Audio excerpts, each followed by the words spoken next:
Hello YouTube viewers, welcome to my channel Science to Technology. In today's show, Camera Tuesday, we're going to talk about mobile video rigs. So let's dive right into it. Now, be mindful. You may think, oh, it's a mobile rig system. It will not cost me too much. You would be quite surprised how expensive these things end up being. Now, then the first question would be, why the heck you want to invest in mobile phone rather than buying a mirrorless camera?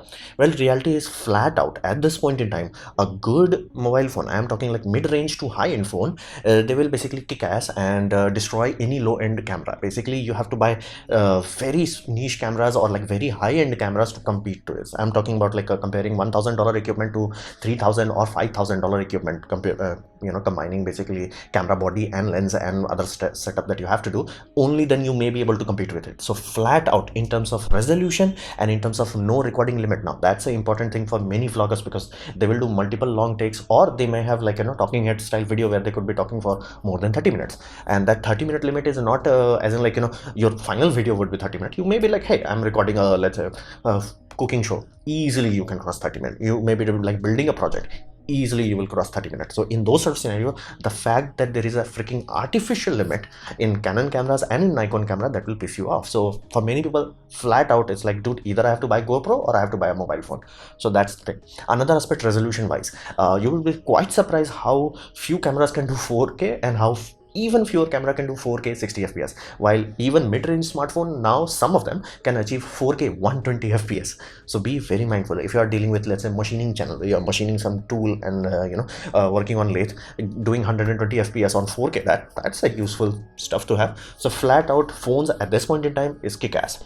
And then they have a lot of powering ability, meaning either you can have wireless charging them, you can have USB charging them. So what does that mean? That simply means when you're doing long duration marathon kind of setup, you don't have to worry about it. Or heck, you can just literally have a on top of something, like you are working on table even for 10 minutes, but you don't have to worry about battery running out because you can have just normal USB-C cable charging it up. So that's a very critical aspect. While cameras, they require, very few cameras have USB-C charging, and even fewer camera can do charging and while working at the same time. So that's a very critical aspect. You don't think about it, but the moment you have a camera, then you have an extra headache. It's like, not only I have to worry about the battery, I have to worry about like battery cradle.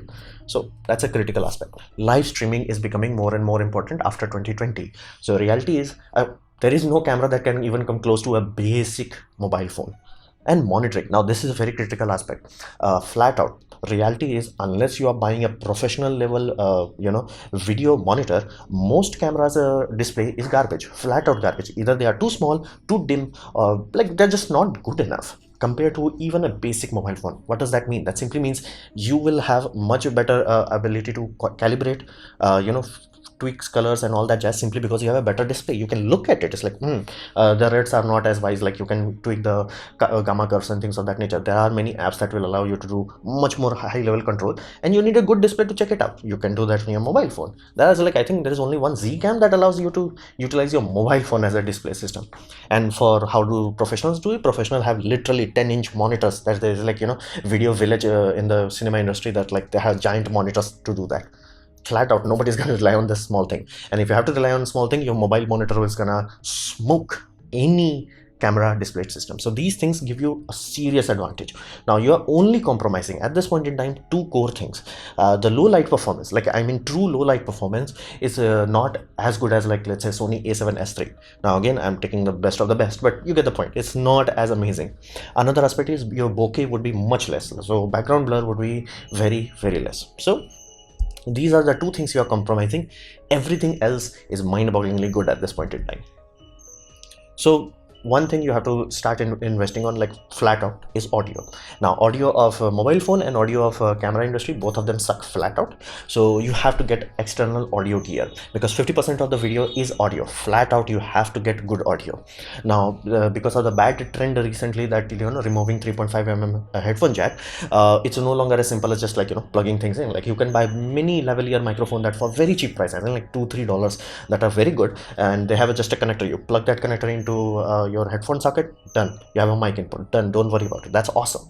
And for low budget phone, that's super amazing, because even mid-range phones still have headphone jacks. So if you have that, awesome, going like very low budget start, it will still would be better than anything else you could do on the phone itself.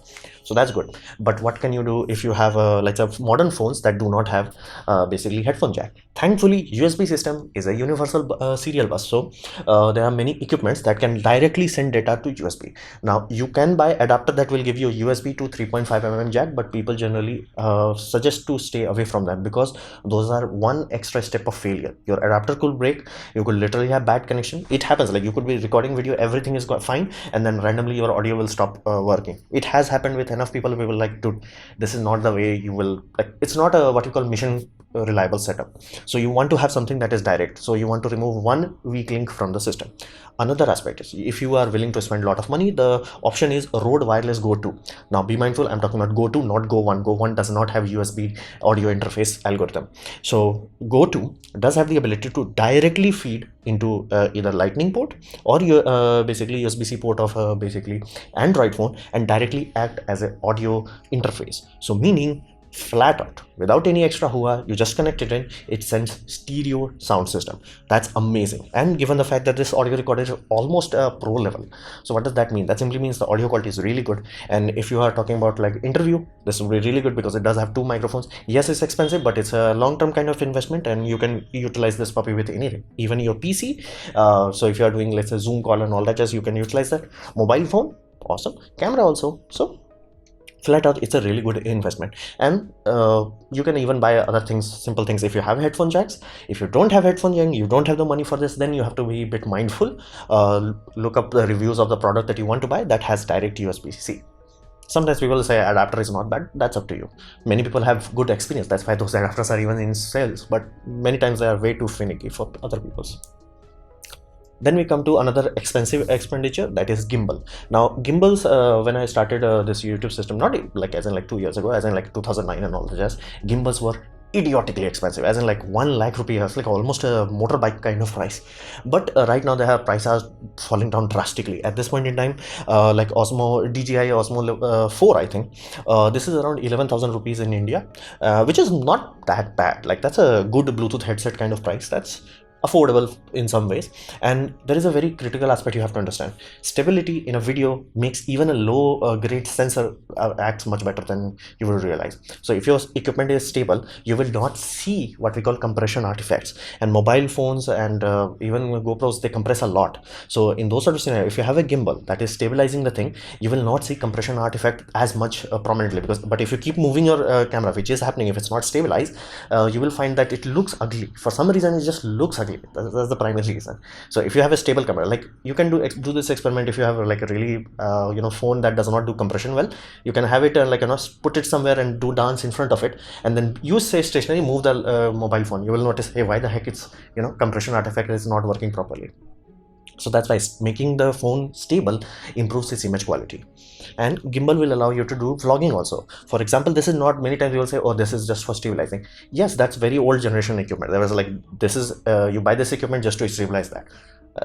Modern systems are much ahead of this. So right now, not only you can buy this to stabilize your system, it can also act as a basically motion system, where you can, utilizing the joystick, you can move it around. And that's a very significant thing, because I have seen many wedding photographers utilizing gimbal system to do creative shots. And here's the deal, that's the difference between a person just who buys this and person who knows how to use this. Once you start to do creative shots where you're like, you are using the gimbal to as a glide cam, you are using the gimbal as a spin cam, all those things will add a lot of flair to your video, which even though people could buy this equipment, they will have hard time replicating it, because if they do not know what the heck you are doing, they're like, what the heck, how he's doing that. That gives a pro feeling. So people pay for this sort of equipment for stability and control. It's really useful at this point in time. So it's something that you should invest on if you want to take your photography to the next level. Then we come to lights. Now light is one of the things which, if you do right, flat out, like does not matter how good your camera is. Heck, your camera could be potato quality, just on the light alone you can make dramatic improvement in production value. People are like, whoa, this dude is serious. So one thing you have to understand, people generally will say, hey, just have a LED light on top of your mobile phone. You can buy a lot of them. You can buy cages, rigs and all that jazz that will help you to do that, but that's key fill light. That's not primary light. Do not rely on those light source as like a primary system. You must have shadows on your face. That is one thing you have to understand. People generally use these things in evening, where it's like the most amazing, because the scene will be a bit dark and your face will be a bit dark, and this light has enough light to that bit up, so that gives a very good pleasant, what we call, separation. So your face is a bit bright, not too bright where it's like, whoa, why the heck your face is glowing. It's just a bit bright, easier to focus on, easy readability. So people generally like this sort of setup. But if you only rely on that, it's not very pleasant. And you can notice that it's like that TikTok effect, where it's like, everybody is using ring lights. Ring light is like, last compromise. It's not something that you want to use. Generally you want to have what we call a 3-point light setup, or depending on your setup, you can even have one key light setup. Like I have one light setup here. Now if it was directly at my eye level, it would look very unpleasant. If you stop from there, so it's more acceptable. And the reason I have to make sure the display is also visible. So for my setup, one light setup works. For many setups, 3 light setup can work, and you can do that for very low price. LED bulbs nowadays cost a very low amount of money, and most mobile phones have the anti-flicker system built into it. So if you are living in USA, set it to 50 hertz. If you are living in India, set it to 60 hertz. And check like what is your electrical hertz, that is. So the moment you do 3-point light setup, even on a low potato cam, you can give that pro feeling. So investing on this is the cheapest thing to invest on, but I would still urge you to invest on audio first, then do this, then go to gimbal. So now if you invest in all these 3 things and you practice with it, do your best, you will have amazing experience. And you will, like, nowadays you will rarely miss your oh, I wish I would had giant idiotically expensive outdated equipment known as mirrorless cameras. So these are the 3 primary things you can invest in and get amazing results out of it. So this was my presentation on basically video rigs for smartphones. Hopefully you have liked it, learned from it. In that case, please click the like button, share it amongst your friends. That will help me a lot. If you didn't like it, didn't enjoy it, I urge you to press dislike, press it twice to show me extra disappointment. Please leave a comment, because I do try to reply to all of them. Subscribe, press the bell icon if you're free, and as always, thanks for watching.